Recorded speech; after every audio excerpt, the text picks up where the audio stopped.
tarde. Oi, Rosimar, tudo bem? Boa tarde. Boa tarde. Boa tarde a todas e todos também que estarão acompanhando mais esse estudo no canal do YouTube do Centro Espírita Virtual Fraternidade Maria de Nazaré. Vamos iniciar então fazendo a nossa prece. Nós agradecemos a Deus por mais essa oportunidade de estudos, por estarmos aqui reunidos para o aprimoramento e para novos conhecimentos através das obras de Leon Denis. Agradecemos a Jesus, o nosso mestre de amor e bondade, a Maria, nossa Mãe Santíssima, e principalmente a Leon Denis, que nos deixou esse legado de obras tão grandiosas para os nossos estudos. Muito obrigada, meu irmão, que você possa estar nos intuindo neste momento para mais um estudo nesta tarde de quinta-feira. Que assim seja. Que assim seja. Então, nós vamos hoje começar o capítulo 3 da obra Giovana, que nós estamos aí acompanhando semanalmente. Todas as quintas-feiras, às 16 horas, nós fazemos o estudo. Quem quiser participar com a gente ao vivo será muito bem-vindo, é só entrar nesse Instagram que está junto ao meu nome aí, e lá tem todas as informações, ou então manda uma mensagem para a gente também pelo Instagram que a gente orienta, se você quiser participar aqui ao vivo. Então vou começar fazendo a leitura para a gente poder comentar um pouco também sobre esse capítulo 3. Numa das colinas que margeiam o lago, a alguma distância de Gravedona, estende-se uma cortina de tuias e de ciprestes. Sua verdura sombria, de longe, surge semeada de manchas de uma brancura luminosa. Estelas funerárias, cruzes em madeira ou pedra, despontam entre os galhos verdes. É o Campo Santo, o lugar onde vem desfazer-se a cadeia infinita das dores humanas. Uma flora brilhante desabrocha entre as tumbas e espalha no ar agradáveis aromas. A luz inunda e os pássaros cantam sobre as pedras sepulcrais. Que importa, na verdade, a natureza que tanta esperança e alegria ali estejam para sempre enterradas aos olhos dos homens? Nem por isso ela deixa de prosseguir o ciclo de suas maravilhosas transformações. Não longe da entrada do cemitério, uma lápide de mármore está cercada de roseiras, jasmins, cravos vermelhos, entre os quais zumbem insetos. Uma acácia cobre-a com sua sombra. Dormem ali, embalados pelos ecos longínquos, pelos murmúrios enfraquecidos da vida, os pais de Giovana, e é sua mão piedosa que cuida das flores. Muitas vezes por semana ela desce para rezar na igreja de Gravedona e dali, acompanhada de sua criada, chega ao campo fúnebre onde jazem os restos dos seus. Ali também repousa o corpo do pai de Maurice, e este, em seu desgosto taciturno, gosta de percorrer estas alamedas silenciosas, de retemperar seu espírito na grande calma da cidade dos mortos. Vou dar uma paradinha rápida aqui, só para comentar uma coisa que eu acho que é interessante, né? Lá no primeiro capítulo, Leon Denis traz com muita leveza, com muita poesia até, a narrativa de como é que era a natureza daquele ambiente ali, onde ele estava visitando, né? E onde viviam essas personagens principais do livro. E a gente falou que ia ter um tempo que a gente ia retomar essa questão da importância dos ciclos da natureza, né? Eu acho que aqui é um momento bom para a gente fazer isso. Então, esse capítulo, ele inicia falando exatamente dos ciclos que a natureza segue respeitando um fluxo divino. É interessante que ele está narrando aqui um ambiente que para alguns é inóspito, né? É um ambiente soturno, que é um cemitério. Ele está falando exatamente disso, de uma forma poética até. Só que ele traz essa questão de como é que as plantas elas vão crescendo, elas vão harmonizando aquele ambiente, elas vão trazendo cor, vida, mesmo sendo ali um lugar onde muitos sonhos estão enterrados, vamos dizer assim, simbolicamente falando. E é interessante que ele fala assim: nem por isso a natureza deixa de prosseguir o ciclo das suas maravilhosas transformações. Quando a gente traz essa questão, que a gente fala que Leon Denis não fala de forma aleatória sobre a natureza, é um pouco disso que a gente está falando. Porque nós não somos criados à parte na obra de Deus. Nós somos criados nesse conjunto da obra e fazemos parte também dessa natureza e dessa criação, junto com os próprios elementos que constituem a natureza. Então, o nosso corpo, por exemplo, ele tem tudo que tem na natureza. A gente tem minerais, nós temos formas que a gente vai ver daqui a pouco, automatizadas já dentro de nós, que a gente aprendeu com as árvores, com as plantas, com os vegetais. A gente tem a matéria animal que nos constitui. Então, a gente é parte da natureza. Por isso que às vezes a gente se equivoca quando a gente fala assim: eu quero entrar em contato com a natureza, eu preciso ir em algum lugar. Quer dizer que a gente está se colocando à parte. E isso não é muito bom no sentido que a gente perde o contato com esse ciclo que a natureza ensina a gente, que a gente tem, que é um ciclo natural. A matéria, ela morre, mas não quer dizer que a gente deixa de existir. Como espíritos, nós somos imortais.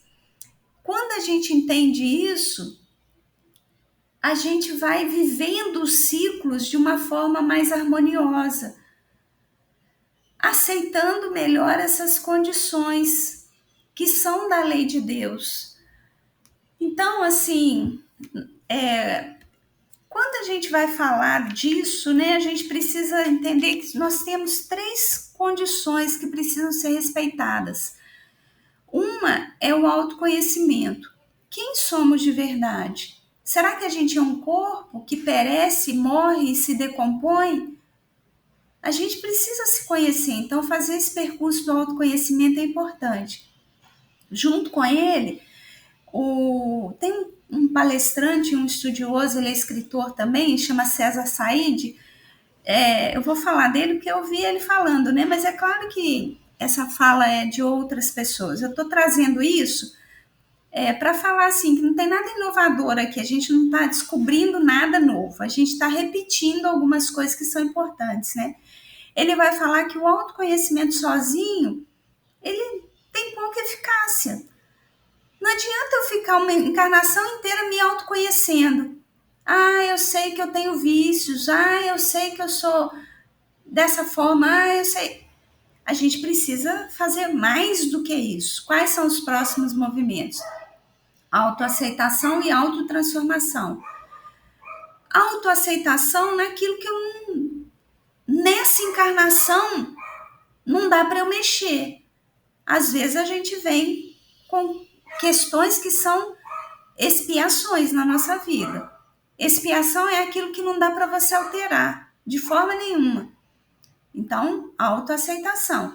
Autotransformação, olha, isso aqui eu sei que dá para modificar, então vou traçar metas, estratégias para conseguir mudar o que dá para mudar. E isso a natureza vai ensinando para a gente, quando ela vai vivendo esses ciclos. Ela vai dizendo que ela tem uma aceitação incondicional à lei de Deus. E aí a gente está falando de aceitação incondicional, não passiva. Porque ela precisa fazer os movimentos para ela seguir essa lei de Deus. Então, por exemplo, a gente pensar numa planta, ela precisa fazer os movimentos para ela crescer, frutificar e morrer, que a gente chama de tropismos, né? Quando a gente vai estudando biologia, a gente estuda isso. Então, por exemplo, um tropismo que é conhecido é o fototropismo, que é o movimento da planta de sair, ela tem que fazer aquele esforço para romper a terra para encontrar a luz do sol. Porque se ela ficar ali paradinha, ai, eu aceito a lei de Deus, ela é perfeita, ela vai morrer. Então não é passividade, é aceitar. Eu preciso romper isso aqui para eu encontrar a luz, para eu sobreviver. E tem vários outros movimentos que ela vai fazendo, ela vai ensinando a gente com isso. E me fez lembrar da oração da serenidade também, né? Autoconhecimento, autoaceitação e autotransformação. Resumidamente, o que a oração da serenidade fala? Concedei-me, Senhor, a serenidade necessária para aceitar as coisas que eu não posso modificar, coragem para modificar aquelas que eu posso e sabedoria para distinguir uma das outras. A sabedoria é o autoconhecimento. Eu só sei daquilo que eu conheço. Como é que eu vou saber o que eu preciso aceitar e o que eu posso ter coragem para modificar? Se eu me conhecer, né? Então é bonito isso. Então, quando a gente fala que uma flor se entrega incondicionalmente à lei de Deus, a gente está falando não é de conformismo, é de trabalho, mas seguindo o fluxo. Então, quando ele começa aqui falando disso, é um convite para a gente entender. A morte também é um ciclo da vida que a gente precisa compreender. Não é que a gente não vai ter saudade, não é que a gente não vai, né, sentir, mas a gente pode transformar a dor em crescimento, em aprendizado. A gente não precisa transformar a dor em sofrimento. E ele vai falar mais para frente como é que a gente transforma uma dor em aprendizado e em crescimento. É bacana isso. Esse livro aqui está me deixando assim. Ele é tão. A linguagem do Leon Denis é tão simples, mas é tão profunda que cada hora que a gente lê, a gente encontra outras possibilidades de compreender. Então, só para fechar aqui, né? Eu vou te passar a palavra aí também. O Haroldo, que é um palestrante espírita e um estudioso profundo dos textos bíblicos, ele vai dizer que a gente já estagiou, né? Lá na questão 607 do Livro dos Espíritos, a gente vai ver isso, que a gente, para evoluir, o princípio inteligente, não somos nós, né? Mas o princípio inteligente, para chegar até aqui onde nós estamos, seres humanos, ele precisa estagiar nos vários reinos da natureza. Então, nós já estagiamos no reino mineral, no reino vegetal, no reino animal. E o próprio Leon Denis vai tratar muito dessa questão no livro O Problema do Ser, do Destino e da Dor. Então, a gente vai voltar ainda nessa questão.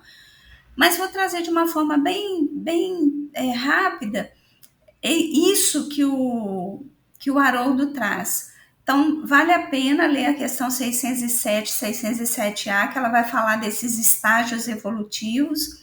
E o Haroldo, ele vai falar assim, por conta desses estágios que a gente faz nos vários reinos, biologicamente falando, a gente já está automatizado. Então, nós, como espíritos, a gente já conquistou uma automatização que a gente precisava para viver nesse mundo biológico. Então, por exemplo, a gente não precisa mais ficar falando respira, respira, respira, senão você vai morrer. Não, já está automatizado. Coração, pulsa, pulsa, pulsa, porque senão o sangue não vai correr, não vai ter... não vai circular, né? A gente não vai levar as proteínas, as vitaminas para a gente precisa, aonde precisa chegar. Pisca o olho, senão vai ressecar e você vai ter um problema de visão, você não vai enxergar. Não precisa, isso tudo já está automatizado. nesses bilhões de anos que a gente foi tendo nesses estágios evolutivos. O que a gente precisa agora? Que a gente chegou nesse estágio de humanidade. A gente precisa automatizar a nossa condição moral, a nossa evolução moral, né? Até repetir aqui, eu acho que eu tô tendo que gravar isso que eu repeti, Rosimar, você tem que automatizar isso agora, você já está há muito tempo repetindo padrões que não são mais do humano. Então, assim, a gente precisa olhar para isso, né? A gente precisa começar a dominar a nossa condição moral. Agora já passou da hora da gente fazer esse movimento. Os instintos já estão mais que automatizados dentro de nós. Agora o que a gente precisa é domar esses instintos. É bacana isso, né? Olha como é que o ciclo da natureza vai fazendo a gente perceber isso. Porque a própria natureza, ela vai fazendo isso. Quando a gente olha para o reino animal, por exemplo, nenhum animal mata por diversão, por prazer. O único animal que faz isso é o homem. Né? O animal, ele mata por sobrevivência, para conservar a sua espécie, para ele sobreviver, né? Então, em tudo na natureza, nós temos aí aprendizados importantes.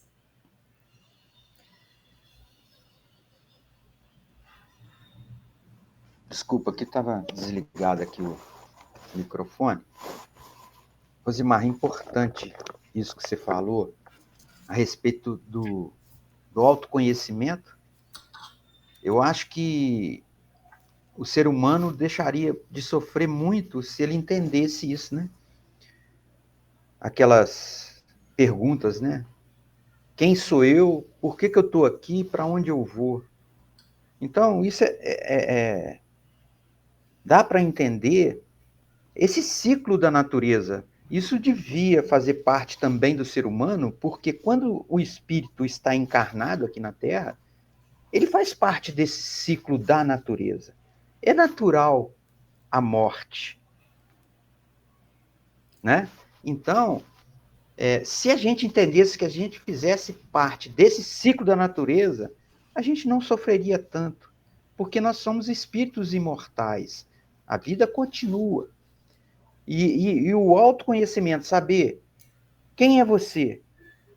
Eu estou aqui por quê? Eu estou aqui para evoluir, para aprender, para ficar mais experiente para outras encarnações. Eu vou desencarnar, porque a matéria, ela é matéria. Ela é igual, acontece com as plantas, com os animais, é tudo matéria. A vida, ela continua. O espírito eterno, ele continua.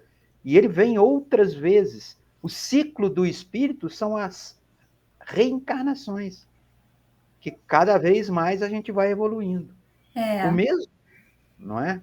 Quer falar alguma coisa? Pode falar. Não, é porque eu acho tão instigante essas questões, né? Porque você foi comentando, eu fui pensando aqui um montão de outras coisas, né? Porque isso que você falou é muito importante.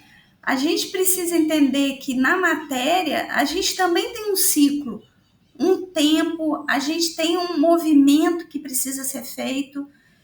E quando a gente fala dessa questão, né, dos vegetais, da natureza se entregar incondicionalmente à lei de Deus, nós também somos os únicos que nos rebelamos contra as leis de Deus. Acontece alguma coisa às vezes, a gente se rebela. Coisas que às vezes a gente não. Aquilo que a gente falou, né? Autoaceitação daquilo que a gente não pode mudar.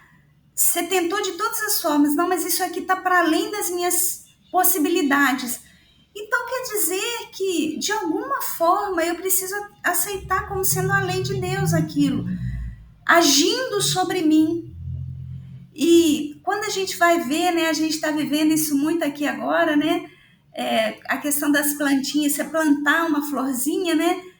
Então, a gente está com aquela roseirinha, né? Nós estamos cultivando uma roseira, que é um movimento tão simples, e você cultiva a orquídea, e nós dois a gente vai vendo e se encantando. Você poda uma roseira, ela não se rebela e morre, e fala, não, agora você me machucou, me maltratou, eu não quero mais viver. Ela se entrega à lei de Deus e ela regenera e cresce e dá uma outra flor linda. Verdade. Não é? É poético isso, mas Leon Denis traz isso para a gente raciocinar. Outra coisa que veio à minha mente agora aqui no meu pensamento foi, no meu raciocínio, tanto a gente faz parte dessa natureza, que essas coisas que estão acontecendo, os terremotos, aquelas enchentes lá terremoto em Marrocos, enchentes na, No sul do na, Brasil, no né? sul Na do Líbia, Brasil, né? na Líbia, isso tudo faz parte da natureza. O que está acontecendo?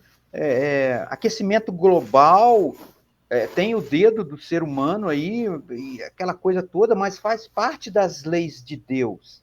Né? Tanto a lei de conservação, que você fala da plantinha, a gente poda ela machuca, mas ela segue essa lei de conservação, ela procura, né? Igual você falou, a luz, né? A orquídea, ela fica seca, parece que morreu, de repente ela vem, né? A gente faz a parte que a natureza faria, coloca uma aguinha nela, porque ela está fora do ambiente natural dela, porque se ela estivesse lá, ela estaria perfeita.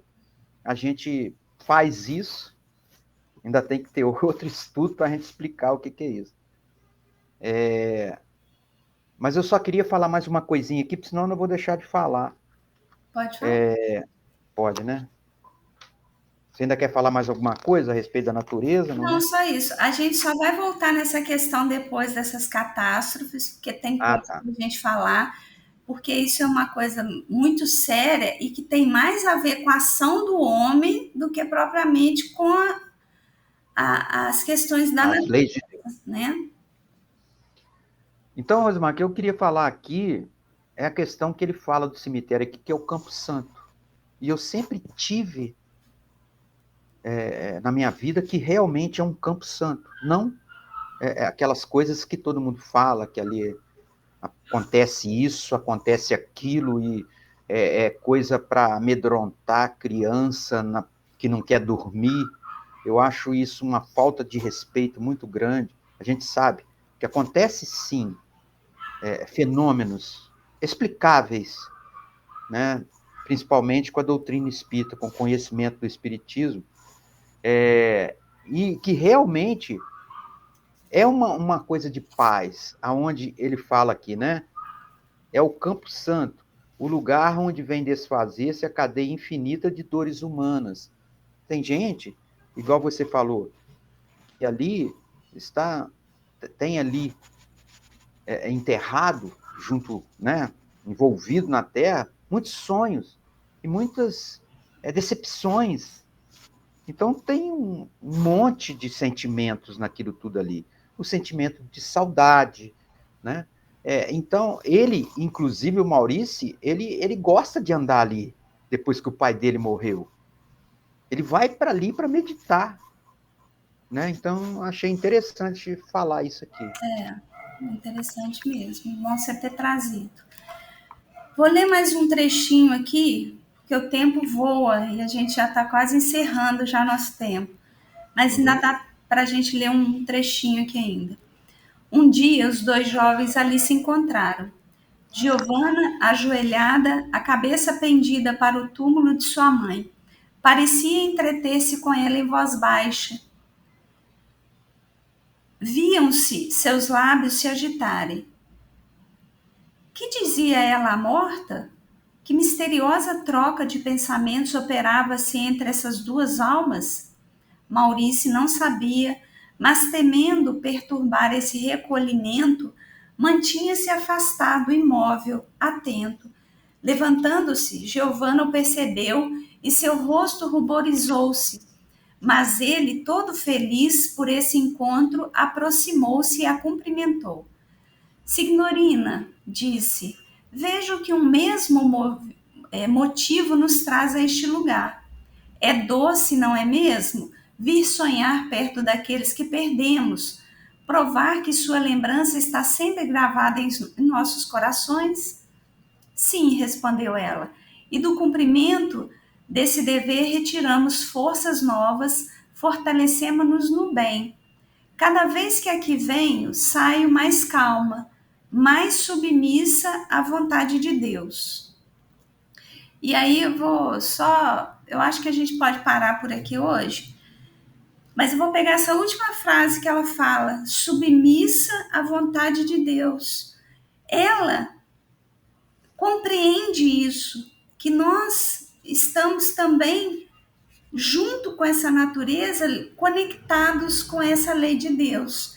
Então, ela também está aprendendo que a gente precisa se entregar a essa lei, entendendo que tudo tem uma causa que às vezes é maior do que a gente consegue compreender nesse mundo da matéria, né? Eu queria falar a respeito dessa. Eles vão ali, né? Eles, por saudade dos entes queridos que se foram, né? Os pais da Giovana, o pai do Maurício, e eles vão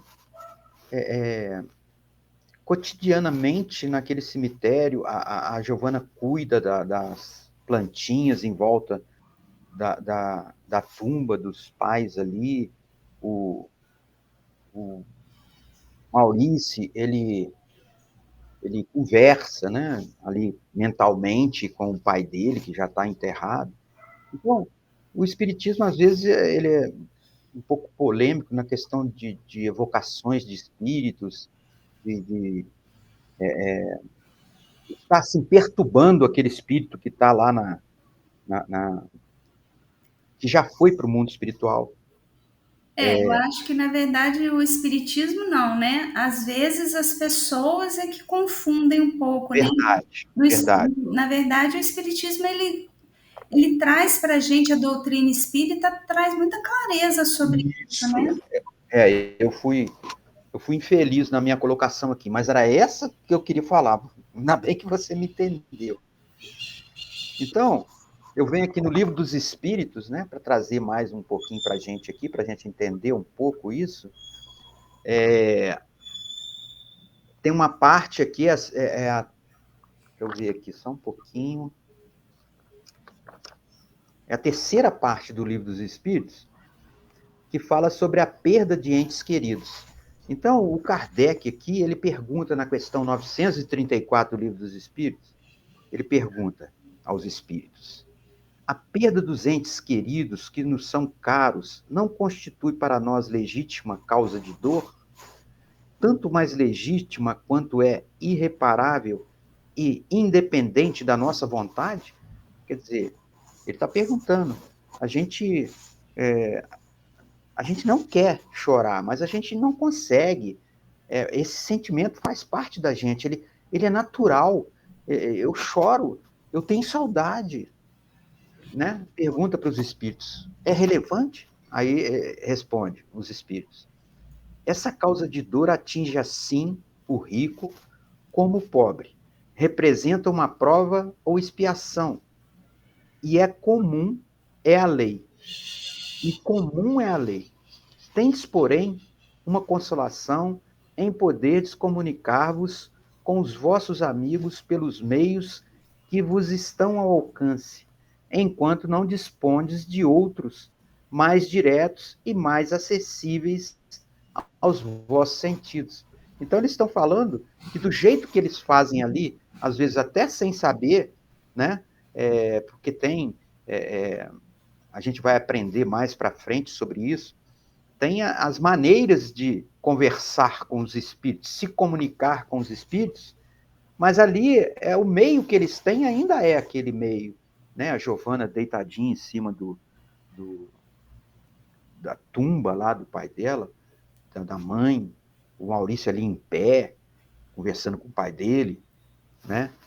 Aí a questão 935, o Kardec faz a seguinte pergunta: que se deve pensar da opinião dos que consideram profanação as comunicações com o além-túmulo? Quer dizer, é profanação? Por que que eu vou... Geralmente as pessoas, né, que não conhecem, elas falam, não, eu vou perturbar o espírito se eu estiver pensando nele, se eu estiver pedindo ajuda, eu estou perturbando ele. Aí os espíritos respondem, não pode haver nisso profanação, quando haja recolhimento e quando a evocação seja prática respeitosa e convenientemente. A prova de que assim tendes o fato que os espíritos que vos consagram afeição acodem com prazer ao vosso chamado. Sentem-se felizes por vos lembrardes deles e por se comunicarem convosco. Haveria profanação se isso fosse feito levianamente, que não é o caso deles ali.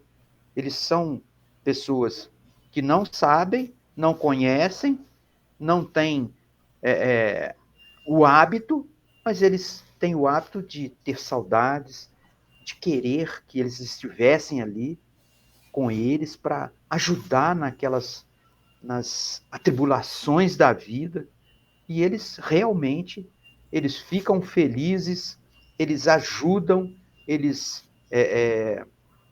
intuem, né? Eles realmente trocam mensagens com os filhos e ficam felizes daquelas que os filhos não esquecem deles. Os filhos estão sempre pensando, tanto o Maurício quanto a Giovana. Eu achei bacana isso, né? É muito interessante. É bom você trazer essa questão, né? Porque eles estão passando eles estão passando exatamente essa questão, né? Eles estão ali vivenciando a perda de um ente querido, que na verdade a gente não perde, a gente passa. Tem uma expressão que a gente usa que fica mais, vamos dizer, acertada, né? Ao invés de falar que a gente perde um ente querido, a gente fica um tempo afastado, né? Por uma. Como que eu vou explicar? Quando a gente desencarna, a gente vai para uma. Tá me faltando aqui a expressão, vê se você consegue lembrar. O mundo espiritual, ele é uma dimensão, chegou a palavra, chegou.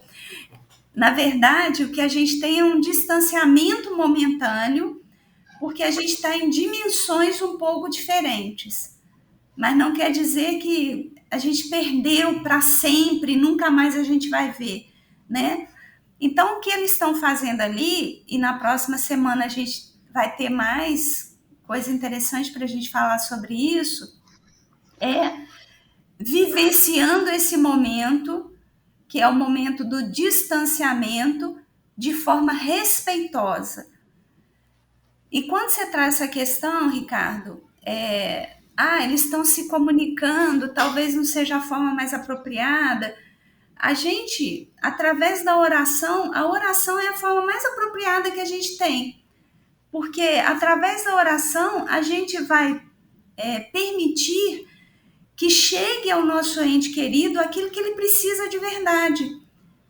Muitas vezes sem a nossa lamúria, sem o nosso desespero, sem o nosso inconformismo, né? Então a oração vai fazer chegar para ele aquilo que realmente é a saudade que a gente sente, que é normal da gente sentir, faz parte do nosso processo, né?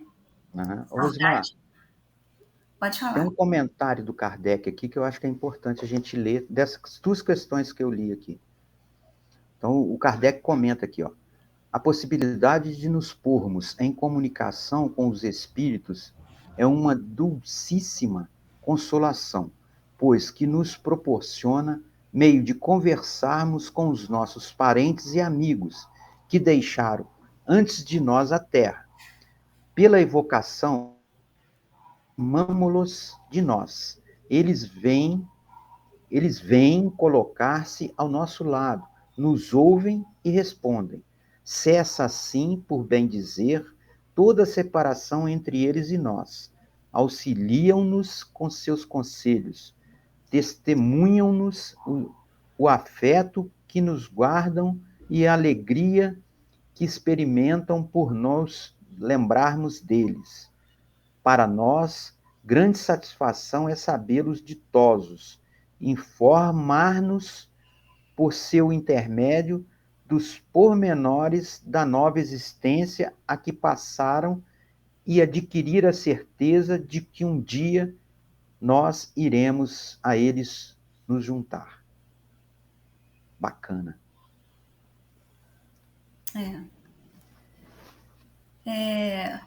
O que eu acho que é importante, né? A gente depender disso que você trouxe, que eu acho que é uma questão que a gente vai trabalhar ela mais, porque os próximos textos desse capítulo, eles falam um pouco disso também, e aí a gente vai poder trazer com mais profundidade para que a gente possa compreender e as pessoas que estão ouvindo depois também. A gente precisa entender que a gente tem que ter respeito. Respeito pelos que se foram, que não estão mais aqui, e respeito pelas dores, de uma forma geral. Às vezes a gente entra num movimento de competição de qual dor que é maior. Ah, você não sabe o que eu sinto. Quem sabe a pessoa às vezes sabe sim, mesmo que ela não tenha passado por aquilo, nós somos seres imortais. Quantas experiências nós já não vivemos em várias encarnações? Então a gente precisa respeitar. Tem pessoas que gostam de ir no cemitério, como esse casal, por exemplo, e ali fazerem as suas homenagens. Tem pessoas que gostam de orar nas suas casas, lembrando daqueles entes queridos que se foram de forma respeitosa. A gente precisa aprender que não tem uma fórmula secreta que propicia a gente esse contato. A gente vai falar de outras questões também, mas se a gente quer se sentir mais próximo do nosso ente querido, que partiu antes da gente para o mundo espiritual, uma prece é o caminho primordial para a gente fazer esse contato. Aceitando a lei de Deus, agindo nessa prece, que a gente não faça uma prece impositiva, mas que a gente faça uma prece de entrega. Quando a gente vai falar com um ente querido nosso, que a gente se coloque nessa condição de que ele possa receber aquilo que ele necessita. Que eu possa me comunicar com ele da forma que seja possível nesse momento. Porque às vezes a gente faz a prece impositiva também, achando que porque a pessoa desencarnou, ela tem todas as condições de atender às nossas necessidades, e nem sempre é assim. Mas isso a gente vai conversar melhor, talvez no próximo estudo, e trazer de forma mais clara isso também. Mas foi importante você trazer, né? Essa frase é importante, perda de entes queridos, né? Ou seja, a gente não perde, a gente se distancia momentaneamente por um período. E aí a gente precisa usar os recursos que Deus nos dá para que a gente não perca esse contato, se for o nosso desejo manter esse contato com esse ser, né, que não está mais aqui na matéria junto com a gente. E com a certeza que a gente vai se reencontrar. Isso.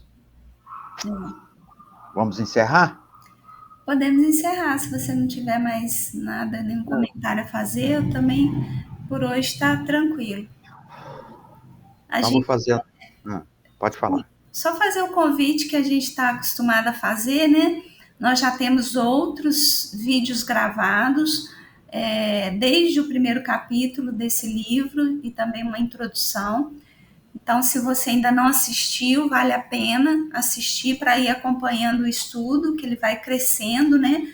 A nossa proposta aqui é trazer essa base do Espiritismo. Então, tem vários temas que já foram tratados, que são básicos no Espiritismo, para que a gente possa ir caminhando na obra de Leon Denis, porque os próximos livros ele já traz outros temas, e aí a gente precisa entender essa base, para que a gente possa ir caminhando junto.